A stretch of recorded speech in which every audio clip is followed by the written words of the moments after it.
Viral Japanese jelly coffee. ആദ്യം black coffee തയ്യാറാക്കാൻ വേണ്ടിയിട്ട് കോഫി പൗഡർ, ഷുഗർ, ജെലറ്റിൻ, തിളച്ച വെള്ളം കൂടെ നന്നായി മിക്സ് ചെയ്തെടുക്കാം. ഇനി നമുക്ക് ഏത് കപ്പിലാണോ സെറ്റ് ചെയ്യാൻ വെക്കുന്നത് ആ കപ്പിൻ്റെ കാൽ ഭാഗത്തിനേക്കാളും കുറച്ചും കൂടെ കൂടുതലായിട്ട് കോഫി ഒഴിച്ചു കൊടുക്കാം. ചൂടൊന്ന് അറിയതിന് ശേഷം നമുക്ക് ഫ്രിഡ്ജിൽ വെച്ചിട്ട് 4 മുതൽ 6 മണിക്കൂർ വരെ ഒന്ന് സെറ്റ് ചെയ്യാനായിട്ട് വയ്ക്കാം.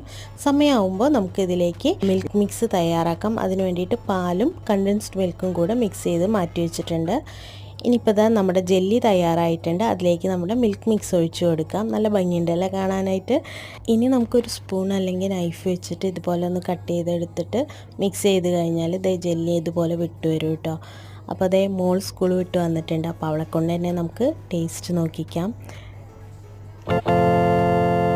ഈ എക്സ്പ്രഷൻ മറ്റൊന്നുമല്ല, ഞാൻ കോഫി പൗഡർ വാരിയിട്ടത് കുറച്ച് കൂടിപ്പോയി. അതുകൊണ്ട് ജെല്ലി നല്ല കയ്പ്പുണ്ടായിരുന്നു. അല്ലെങ്കിൽ നല്ല ടേസ്റ്റാണ് കേട്ടോ ഈ ഒരു